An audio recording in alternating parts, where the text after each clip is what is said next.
Hey everyone, I just had to stop what I was doing and literally record a video because I just got this. Something I've been waiting for quite some time, especially being a big fan of the original Pixel Fold.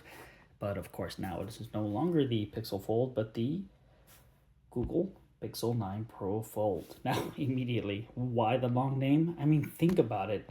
They definitely want to give the family idea since they're releasing all of them at the same time now, especially with the same G4 processor.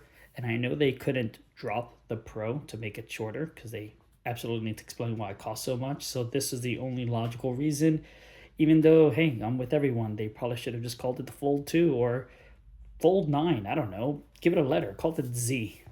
Sure, Samsung would love that. But we'll do a quick unboxing here, and then I'm going to use it for a while, and then I'll come back and I will give my opinions of how it's improved, if anything's gone worse, how it compares to last gen phones like the Pixel 8 Pro I'm recording with right now, and other things. So you have two pull down tabs, super thin, kind of cardboardy, very recyclable box they have it now, but it does have some substantial weight to it. And then let's see, after just that, man, I'm surprised it can ship with just two little peel tabs and just that. And of course we have the fold here immediately in fold mode, which is awesome. So you're supposed to peel it from back here up and over, and there we go. And on all its glory, this thing is as thin as everyone says it is. Super awesome. And we'll go ahead and we'll boot that up in a minute. Let's just see what else we have in here, because it's not much. You do have the C2C cable. Okay. You have a support your pin ejector tool, and that's it. Interesting. I do see this area here empty.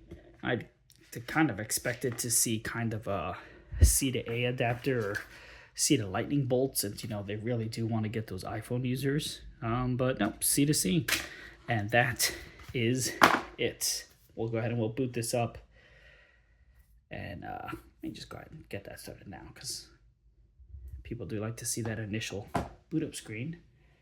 Let me go ahead and go a little closer in on this. There's that nice Gemini to Google, and there's the welcome. So I've done a video before about transferring from a previous Pixel or Android phone like a Samsung or Motorola to a new Google phone, and I've also thrown in some tidbits if you're coming from Apple in a previous video that I'm going to go ahead and link here if you guys are watching. So I'm just going to go ahead and skip to when I have this already. So yeah, I definitely did a little something different this time, and I normally get excited when I get a device. I immediately run to test it out, especially the camera and stuff, and try to post a video within like a day or two. Not because I'm trying to get it out there first or anything, but honestly, because after that, I have all my personal stuff, and it's my daily used phone, and at that part it becomes, you know, harder to start reviewing things and I'm busy using it. So this device, I did something different. I had a trip coming up, so I've had it now for about a week. You see it's already later on Tuesday, and I got it last Wednesday. And this is honestly a pretty thorough experience I had with the device before I can definitely tell you what I think. And I gotta say, it's really polarizing. I reviewed quite a few on foldable phones. I've had at least 3 as my main phone for a while. I've had 5 in my possession, so I can say it's always polarizing. There's always things that are, oh my god, amazing, and things that are like, come on, you guys couldn't really do something better. And it's no different here. But every generation, especially with this phone, it gets closer and closer to being perfect. So I will say there's definitely more good than bad here, and without delaying it or anything, it's spoiler alert, I would give this phone probably like a 7.5 out of 10, maybe an 8. It's just every year things get better, so I expect more. So it's kind of like always how it is. You can't release this and the Pixel 9 Pro XL at the same time and not have me compare those two. So that's the reason why there's some marks to go down here. So First and foremost, we'll get into hardware, and I just gotta say, I love the striking resemblance, especially for this white model here. I have a case on it, by the way, because it has been used. Lovely striking resemblance here to the Pixel 1 with the color scheme. You have the matted brush aluminum, and you have pretty much the same white, except this is glossy and this is matte. That's why they look a little different. But this is my actual Pixel 1 that still works and I still have. And look how far we have gotten with these devices. I mean, it's been, sure, it's been 9 years or so. But man, I remember when I thought, oh, this is a big screen, and how amazing this camera is. Look how tiny that camera module is compared to these giant monsters here. So that right there is pretty amazing. And since we're in the topic of hardware, you know, I definitely got to talk about the ups and downs with it. So first and foremost, the actual hardware itself is fantastic. This thing finally feels like it's worth the price. I remember holding a original Pixel Fold last year in a Samsung Z Fold 5 and thinking, my God, the Z Fold 5 actually feels like a luxury device. And I don't mean in any way that's flashy or anything. It felt like it was built like a rock. It felt good. The pieces, everything moved. It was thinner. The bezels were thinner. And it felt like it was the more expensive device. Now, for once, I can say this is on par with that. If this doesn't feel like the best foldable I've ever held in my hands, it's definitely tied with first place. So you do have the very thin slabs there. Let me go ahead and focus on this. I know I do have a case on half of it. You have these thin slabs of metal there that feel secure. You have that camera module bump that sticks out, but quite honestly, you don't get the rocking too much unless you tap on this left corner. So, you know, that's not a big deal because quite honestly, you're not tapping that corner as much. You're working here. So you don't get any rocking.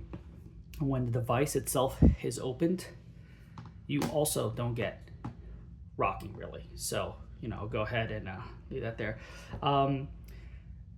The screens themselves are also significantly better compared to last year's Fold in such a good way. I mean, not only do you get that 8-inch here now, but the brightness has increased, and it's a big deal. I mean, later on I'll talk about whether or not this is the phone to upgrade to, and if you're still rocking that original Fold and you've held on to it despite all the other options that have come out, this definitely is one of the main reasons to upgrade.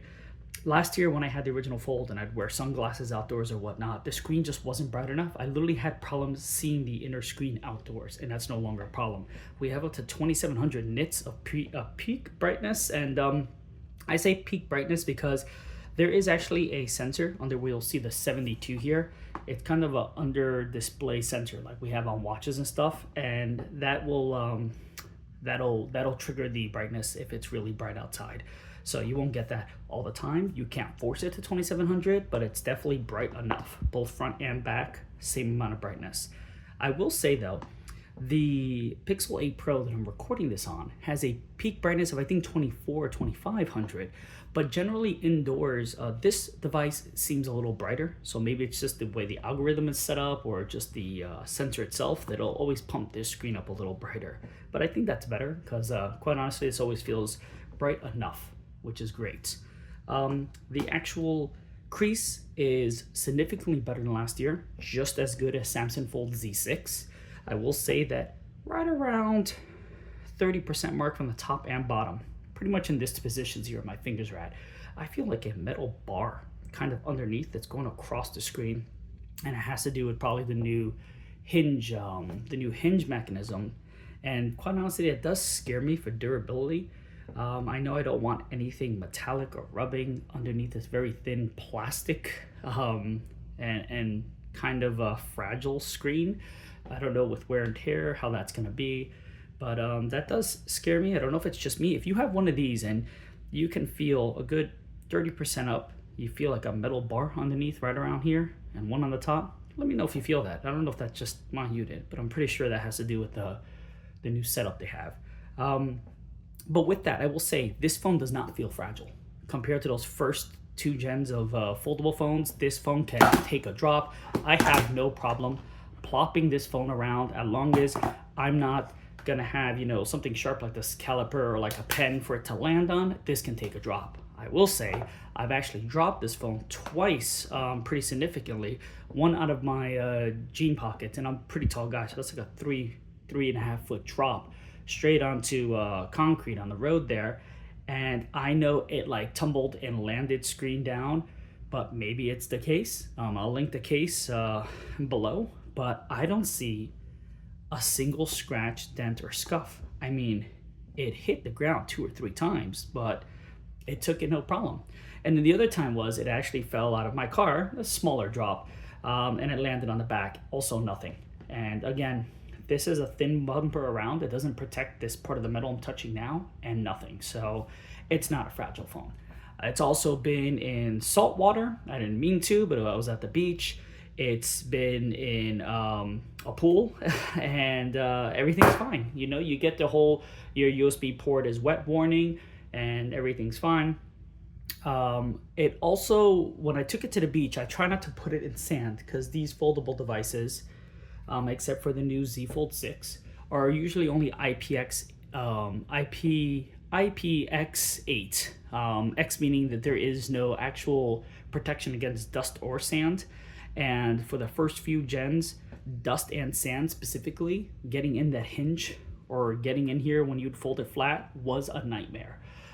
So I'm not afraid to bring this to the beach, but I'm not digging in the sand like I would do with my Pixel 8 Pro or the newest Samsung, you know. But I'm not afraid to bring it to the beach. There are small little holes, probably, if we can see here, probably around this area, the top and bottom of the hinge, where things can probably get in there. But I do love that the new Z Fold 6 is IP48, so there is some protection from dust and sand. I guess maybe they've added some washers or rubber or something. I don't know if this phone has it, but that is the future. I've always said I want to see IP58 or even 68 foldable. I want to be able to not be afraid of this phone. I want this phone to have, I want to have the same peace of mind with these devices as I do with these slab phones. Short of the fact that, yeah, I get it. These screens are not going to be Gorilla Glass Victus 2 on the inside. I'm not going to go ahead, you know, with a knife and stab at this and expect it to survive. But at least in this state, I want to be able to toss this in the sand. I want to be able to drop this in a pool and not worry, you know, when it's folded shut. So that's the least I ask, and we're getting there. And this phone does feel like a tank, so I'll give you that.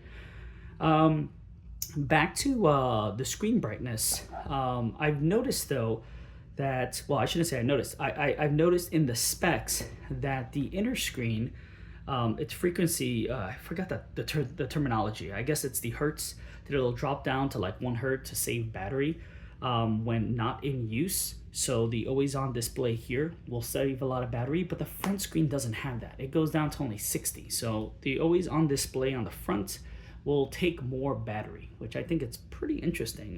Hopefully, you know, next gen they kind of do that across the board like they have with Samsung. But yeah, there's that.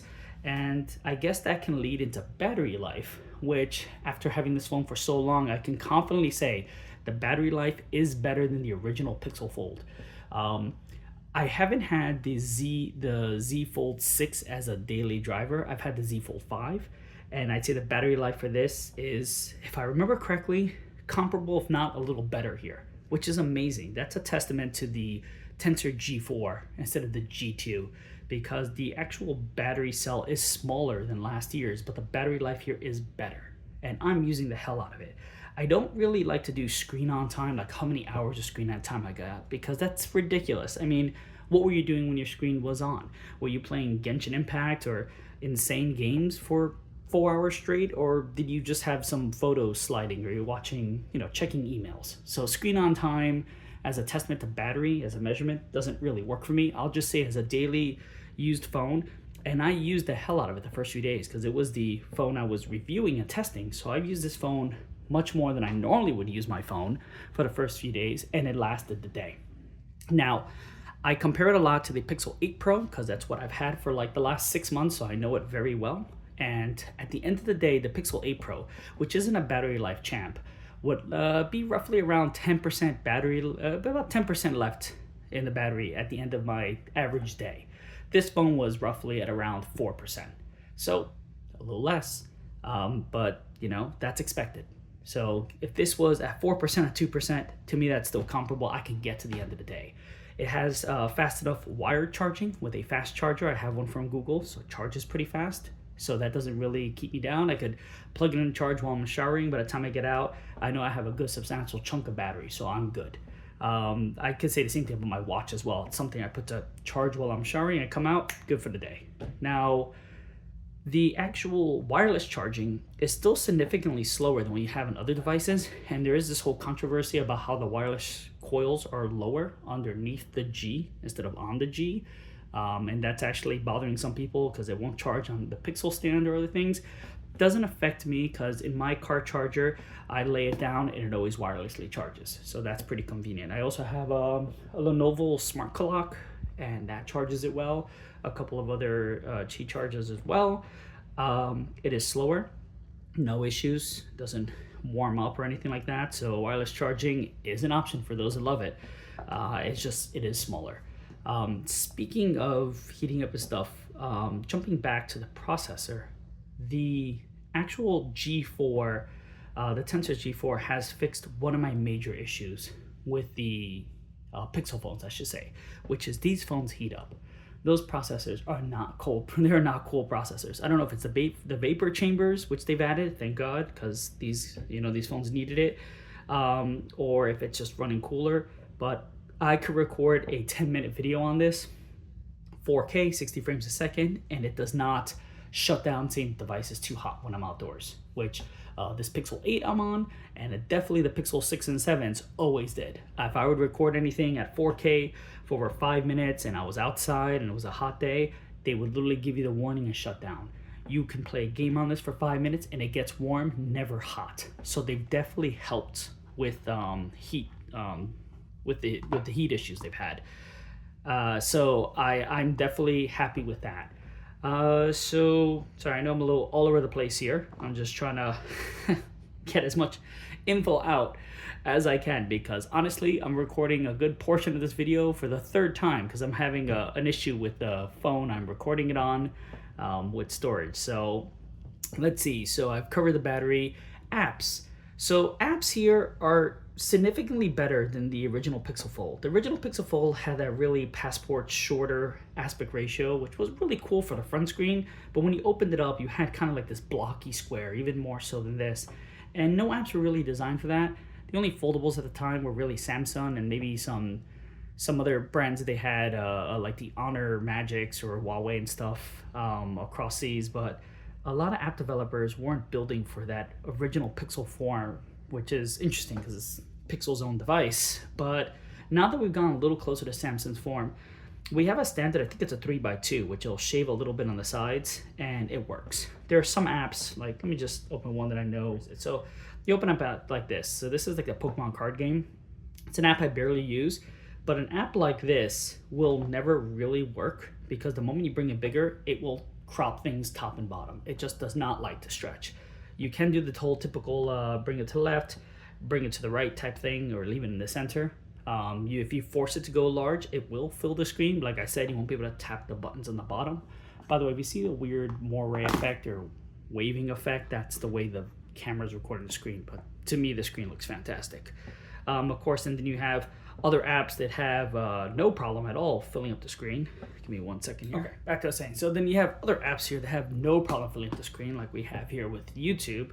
And you could always zoom into your YouTube videos or leave it like that. But a lot of the newer Google apps and stuff like that absolutely have no issues with the aspect ratio. So we're getting there. Not everything's gonna fit here 100%, but it will take at least 90% of the screen. I've seen a couple apps where up to the camera bump here, you'll see a little camera hole there. The app, you'll have kind of a black bar there, and the app will fit on that bottom 90%. But definitely a whole lot better than it used to be. Now that we are in YouTube, I guess I could talk about speakers. Speakers on this are good. They're not great, they're good. They get plenty loud. I mean, I can... So it brings the price down even more. I can go ahead and mention that. So it gets plenty loud, but it definitely in no way beats out some of the other foldables. The OnePlus Open The speakers for this are probably a little better from what I remember hearing.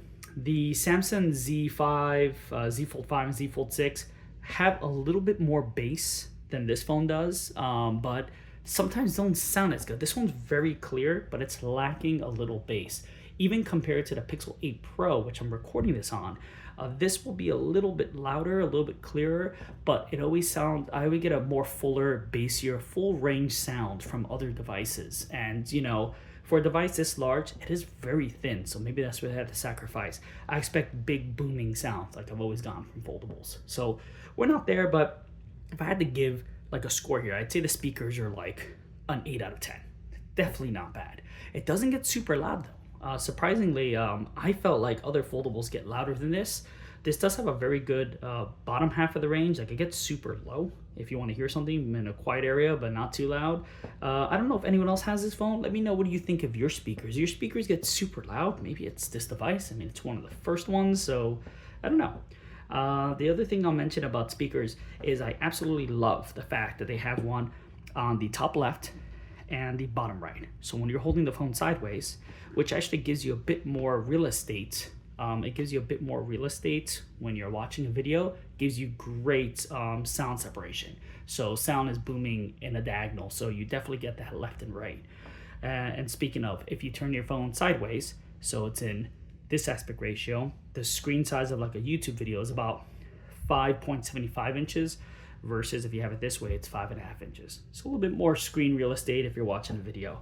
All right, sorry for jumping around there, but yeah, and speaking of videos, this is where it comes into, you know, how does this phone compare to other phones? Do I jump to a foldable? It is absolutely a productivity machine. I went on a vacation, as I just mentioned, and I normally would bring a Chromebook or my Pixel tablet, or a large tablet like a 10-12 inch size tablet, and my phone in order to you know, watch videos or consume any type of entertainment I need, YouTube, Netflix, whatever. I sometimes bring a Roku or a Chromecast with me, but sometimes I want to set up with a, you know, hotel's TV. I actually felt comfortable watching a video on this screen. I had no need to get it on my TV screen.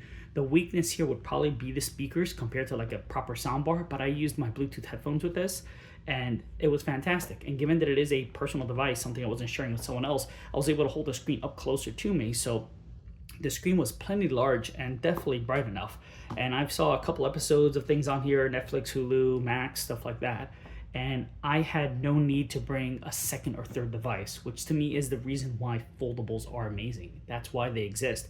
They're not a large tablet. They're not a tiny phone. They're a medium to large size phone and a fantastic smaller size tablet. So if those 2-in-1s are good enough for you, if you're an iPad mini and an Apple iPhone, the regular size, not the XL user, and you usually carry those two devices with you everywhere, this device can replace those two devices. Minus the fact that we're not in the Apple ecosystem, we're in Android. But I'm sorry guys, the Apple 16 announcement happened and there is no Apple Fold or Flip coming, and I don't think you're gonna have iPhone Flip or Fold for at least another 2 years. So you want a foldable, it's Android. I live in a world where I sometimes use an iPhone for work. I mostly use Androids. It's not a big difference. You know, quite honestly, let's be real, short of some messaging app and bubble colors, they're phones, they do the same thing. Netflix works the same here, Hulu works the same here, Outlook and everything works the same here. So if we're talking about those type of items, you can't have anything that's gonna beat this foldable. And it's just so great to be able to have something that can comfortably fit in your pocket because it's now thin enough, even with this case. And then whenever you're waiting in line at a restaurant, I don't know, a doctor's office, you can just pop it open and get a full tablet experience, especially for something like this. So you'll have dozens of slab phones and devices that have desktop mode, and desktop mode will probably activate, you know, more plugins or load everything, including ads on a phone, so you can see everything as if you're on a desktop, but it's not truly the same. Real desktop mode is all about the phone real estate you have. It doesn't have to wrap around a tiny narrow device.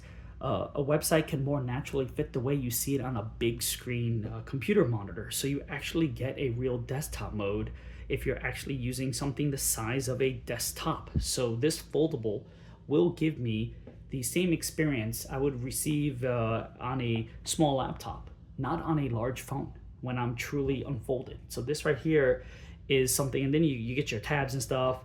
You know, it's great for consuming content, like let's say comics or anything, or reading books. It's just, this doesn't compete. You can have the world's largest phone and it's still just a big rectangle. A square or this form factor is gonna beat that. And this is just one of those reasons why you say that this is a better way to consume content or for productivity. I can have my email open on one side and I can have a chat open on the other side. I do a lot of dual multitasking where I copy and paste across things, especially for work. And then when I have some downtime, I can have just some random book open and you get a much larger screen. I mean, as it is, the text here is larger than it was in the actual paperback. So that's great if you were outdoors. And again, like I showed, if you ever had something like a comic book up, nothing beats being able to open something where you can, hold on a second, I had something open here a second. Something open where you can actually flip pages or go from page to page. I mean, it's nothing's gonna beat this short of having a large tablet or the actual comic book itself. So being able to do that, fold it, and then still have this with you, yeah, at least for me, this is something that actually makes doing things in my day a whole lot easier. So that right there to me is worth the price. And with that, I guess I'll have to get into the one major negative, which is the same that I've said about almost every single foldable, which is unfortunately the camera module. So the camera module, and this is what really kills me. So they say this is the thinnest foldable in the US market. And for those of you that are watching it out in the US, hey, you have your Honor phones that are amazing, but I'll talk about this one here. The thickness that they're measuring is the two slabs itself. They're not including the camera bump when they're saying that. So what bothers me is this is already sticking out substantially, even with the case. Why not go up another meter or two? I mean, sure, it's gonna be a little awkward, but go up a meter or two and fit an actual proper high quality camera module in here. They say that they're using older camera modules because they have to keep this thin. Blows my mind. I get that this is called the Pixel 9 Pro Fold, and they want to make sure they keep the word Pro in there because of the price, and you have the 3 cameras, but this part here is not Pro. Everything else, the specs, the processor, the 16 gigs of RAM, the AI, the screens, sure, that definitely shares a lot with its siblings of the Pixel 9 family, the Pixel 9 Pro family, but not this. And as a person that, you know, has a couple professional cameras that sometimes I will bring with me, I'll bring my smaller like Fuji cameras with me on some trips, not my larger Sony cameras or the Canon. But none of that is usually around when I'm just driving around with friends or family. This is what's in my pocket. This is the only thing that records videos and pictures, and I'm always taking pictures.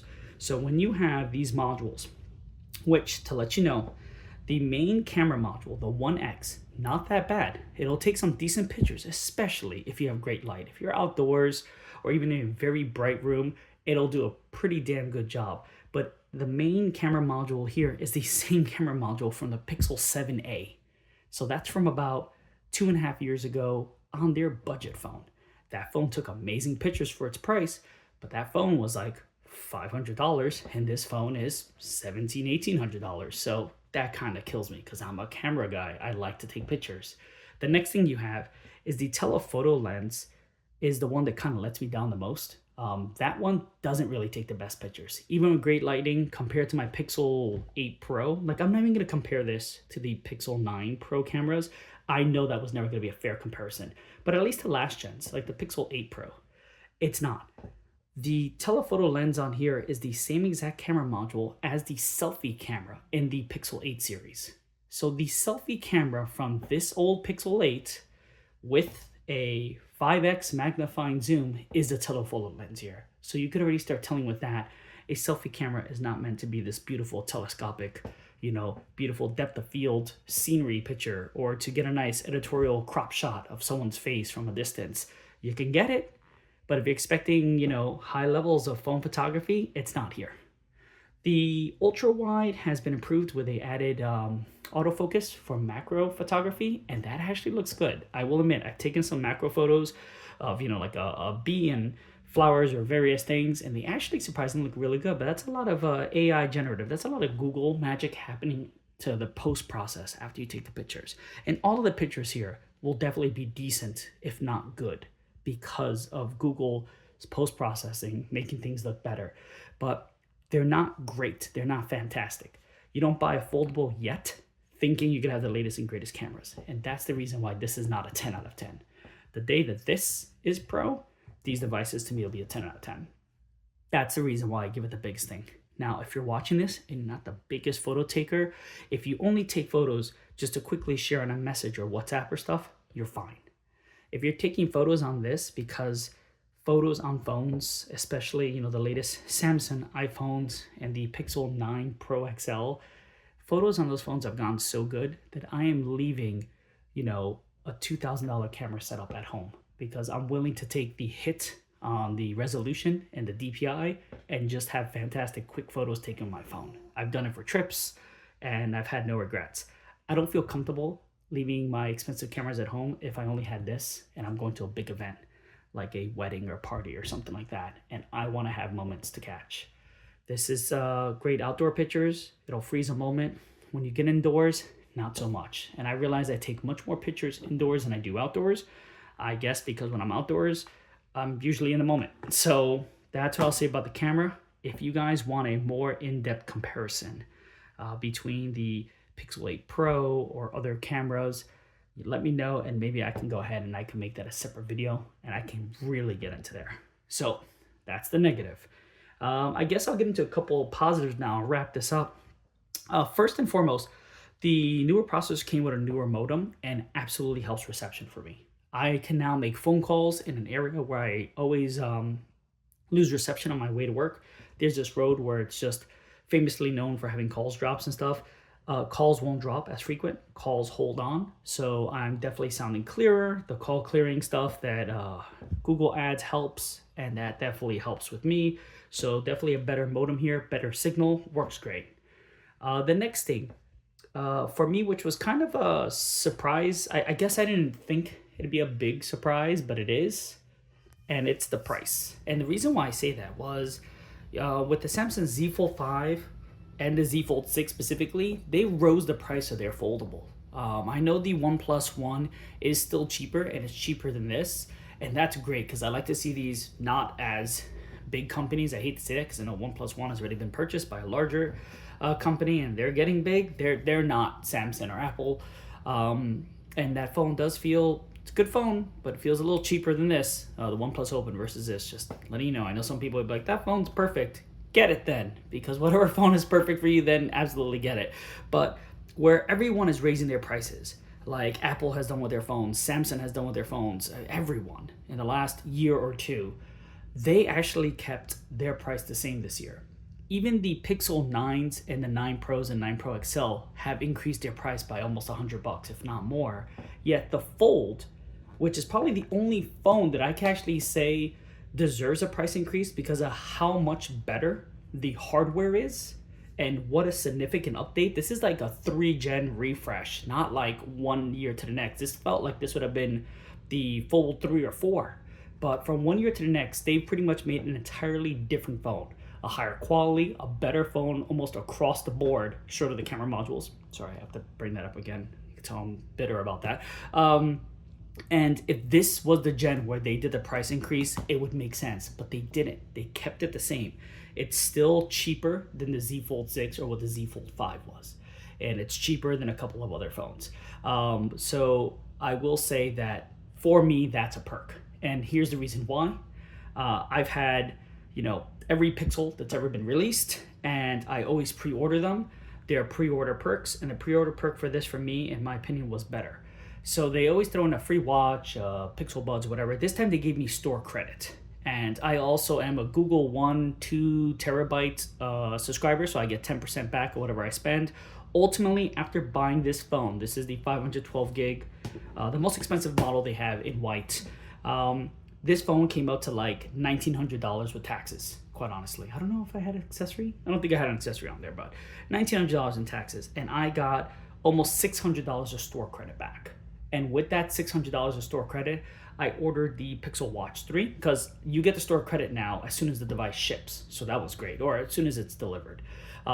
I ordered the Pixel Watch 3, I ordered the official Google Pixel case, and a couple of other things. And in my opinion, those were items I was gonna buy anyway, so that helped. On top of that, they had a really good trade-in offer where you get, instead of $500 for the phone I normally trade in, I got about $750. So that also helped. So in the end, I mean, I paid, with the trade-in offer, I'd say I paid about $1,200 for this phone.